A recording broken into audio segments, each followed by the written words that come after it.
Obrigado, Senhor, pela minha família.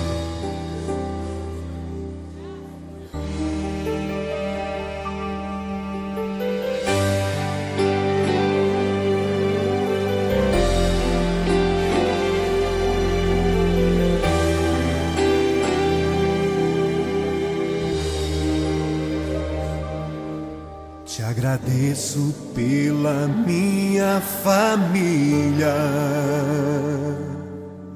e por tua presença no meu lar. Te agradeço pelo pão de cada dia que o Senhor nunca deixou faltar. Te agradeço pela nossa harmonia. Só em Ti, Senhor, podemos confiar. Já te agradeço pelas Tuas maravilhas e os milagres que ainda há de operar. A minha família é bênção do Senhor. Me ensina a tratar minha família com amor. Edifica minha casa para o Teu louvor. A minha família é um presente do Senhor.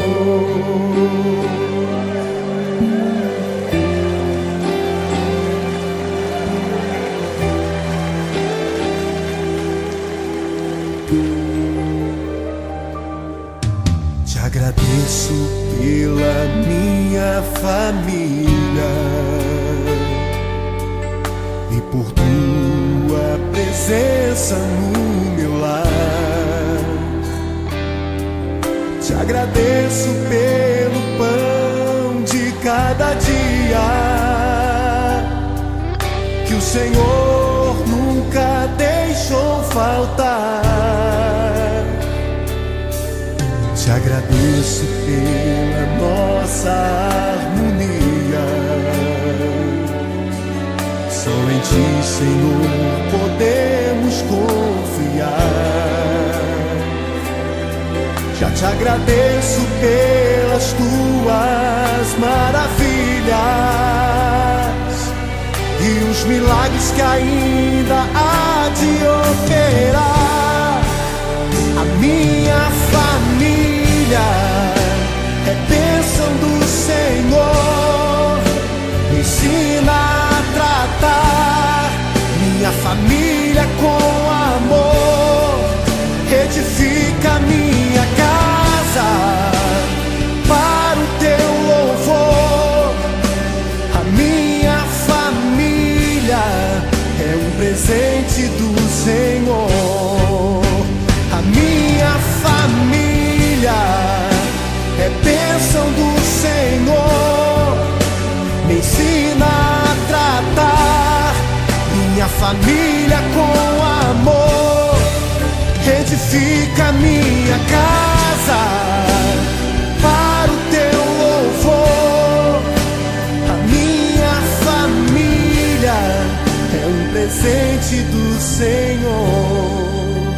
A minha família é bênção do Senhor. Eu convido você a dar um abraço nessa pessoa que você tanto ama. E se você não está perto dessa pessoa, liga para ela, diga: eu te amo, você é muito importante para mim. A minha família é um presente do Senhor.